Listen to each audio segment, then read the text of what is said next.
Sabi niya, Mami, parang gusto ko sa bangka. Gawa tayo baby number 2. Alaw, lumilipad na naman ang isip niya. Ngango. Sa housemate naman kahapon, pinabili ko siya ng ref magnet. Kasi gusto ko, pag nagkaroon kami ng bahay, ididikit ko siya sa ref namin. Souvenir ba kung saan kami nagpupunta?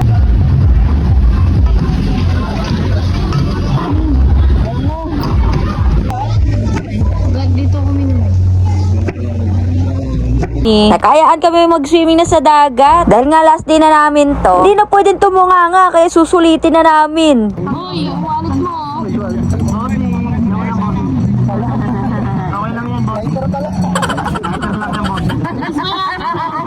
Hi people of the world! Pang 3 days na pala namin ngayon dito sa Bataan. Eto nga, pare-parehas kami anong oras nang nagising. Dahil sinulit talaga namin kagabi anong oras na din kami nakatulog. Bali si housemate at si Moymoy ay nag-aasikaso na doon sa baba para magluto ng umagahan. Habang tulog pa nga si Aiden, nag-freshen up na ako. Dahil gusto ko nga pumunta sa tabing dagat, picture-picture, ganyan. Para makita ba yung sunrise. Eh yung iba nag-aasikaso pa naman. Kaya sabi ko, pabantay muna si Aiden ha. Punta lang kami ni housemate sa tabing dagat. Buti ang mga kapatid ni Hana. Mahilig sa bata. Yung iba kasi diba kapag umiyak, naririndi na. Bali dito pala kami sa cottage nagluluto. Yung room kasi namin as in room lang talaga siya, mga bed, may CR at may ref, may AC din. At ito namang cottage namin is free na. Diba? Perfect. 3 days and 2 nights kami dito. And 12K lang yung binayad namin for accommodation. Good for 15 packs. Pero 11 lang kami in total. Si Hanabishi nga yung kumausap dito. Dapat 7K per night. Pero tinawaran niya ng 6K per night. Buti mabait yung nakausap niya. So habang nagluluto pa nga dito si Moy, inaya ko na doon si housemate sa dagat. Diba? Nahihiya daw kasi siya kapag siya yung hawak ng camera, lalo na pag madaming tao. Baka sabihan daw siya, uy, baliw to. Sabi naman sa kanya, hayaan mo na. Hindi ba? Habang nakatayo kami dito, yan, nagmuni-muni lang kami. Nag-uusap ng mga walang kwentang bagay. Yung ako seryoso nagsasalita. Sabi si Akla, iniiba yung usapan. Sabi niya, Mami, parang gusto ko sa bangka. Gawa tayo baby number 2. Alaw, lumilipad na naman ang isip niya. Ngango. Si ano to si Explorer. Ikot tayo, di dali. Ikot tayo. Ikot tayo.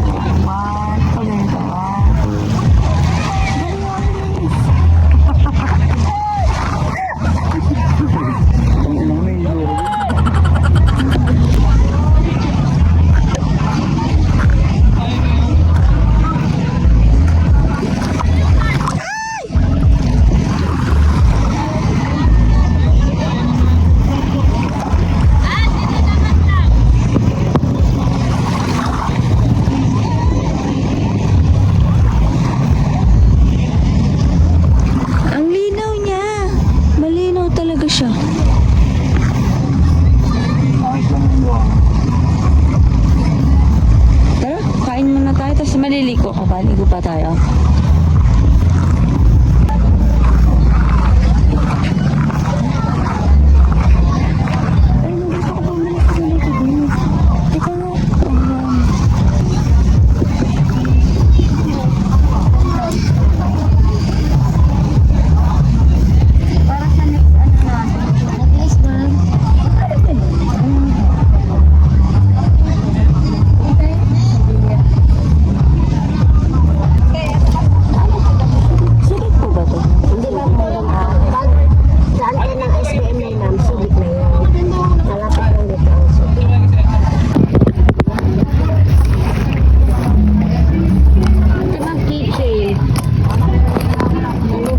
Ayan, bumili nga lang ako ng kwintas na may shell.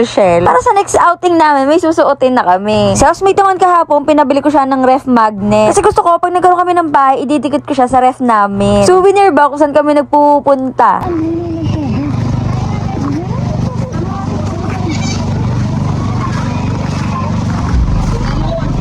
Yan nga, bumaba na din dito si Myla. Siya yung jowa ni Moymoy. Inantay nga namin dito si Hanabishi. Kaso nag-aasikaso pa sa taas, kaya bumalik na muna kami dito sa cottage.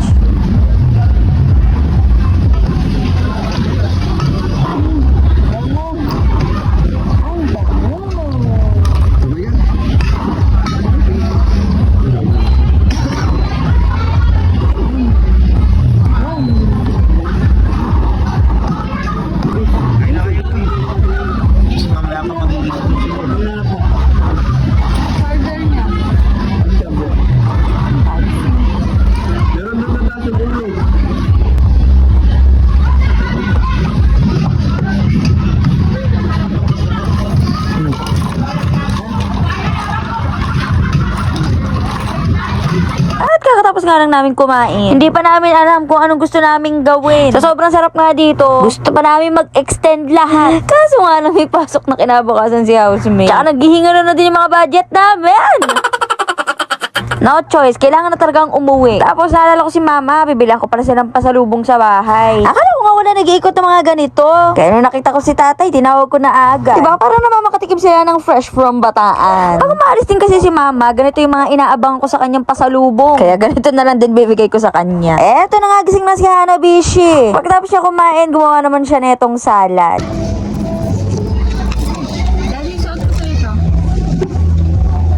Oh, tingnan niyo si Aiden. Grabe makatilig sa daddy niya eh. Sabi niya, bakit daw hindi white na necklace yung binili ko sa kanya, yung kagaya sa akin? Sabi ko, hindi bagay sa'yo, maitim ka.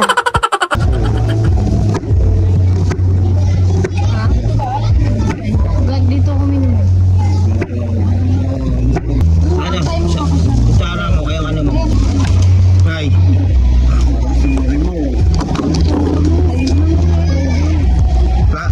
Bumaba na nga rito si Alba yung kuya ni Hana. Pangalawang tatay na yan ni Aiden. Naku, buti na lang sumasama din sa kanya. O, dahil nagbabanding sila dyan, kakain na muna ako. Ako'y sa kanina eh. Walang pa sa akin.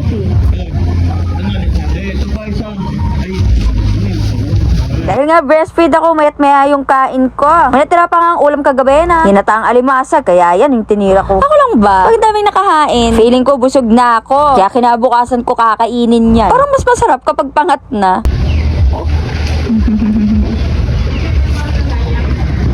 Pagkatapos nga namin kumain ulit, eto, papalambing ako sa jowa ko. Charis!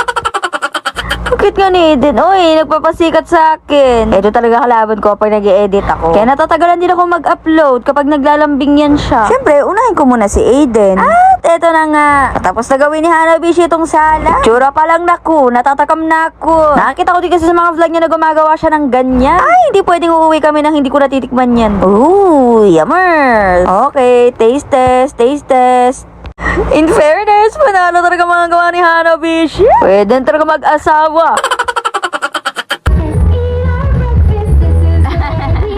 Nagbabaribot na naman si Aiden, kaya yan, nagpatugtog sila ng Miss Precious. Pasensya na po sa mga kapitbahay namin, ito yung tugtog. After nga namin magmuni-muni, nakayaan kami mag-swimming na sa dagat. Dahil nga last day na namin to, hindi na pwedeng tumunganga, kaya susulitin na namin. Bale, tatlo kaming couple yung magtotropa. Yung ibang kasama namin, mga kapatid yun ni Hanabishi. At mga jowas nila. Buti nga, natuloy na tong trip na to. Kasi kung hindi, wala, drawing na naman. Ang tagal na nga namin magkakasama. Siguro mga 2016 or 17. Nagkasundo-sundo nga yung mga ugali namin. Kaya tumagal din yung pagsasamahan namin.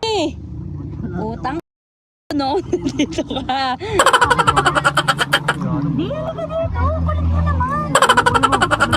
Habang nandito nga kami, nag-uusap-usap, may gamit si Muy Muy doon sa likod. Nilagay niya yung wallet niya doon kasi wala naman laman. Tapos, may mga dumaan, napansin siguro nila yung wallet. Yung isa kinuha. Si Akla din ang put dun eh.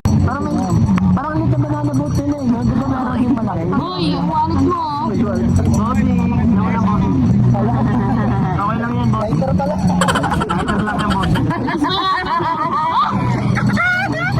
Baras siguro yun. Mga oras na to ay nagbabalak na sana kami umuwi. Kaso, may lumapit sa amin. Kung gusto daw ba namin mag-island hopping, mag-snorkeling. Wala kasi kami nakikitang island dito kaya akala namin wala. Kaya naman abangan nyo ang vlog natin bukas. Syempre, isasama namin kayo sa bangka. O, abangan nyo ha, masaya yun. Anyway, see you in my next vlog. Thank you for watching. Kapit kayo rito, mayo. Ay.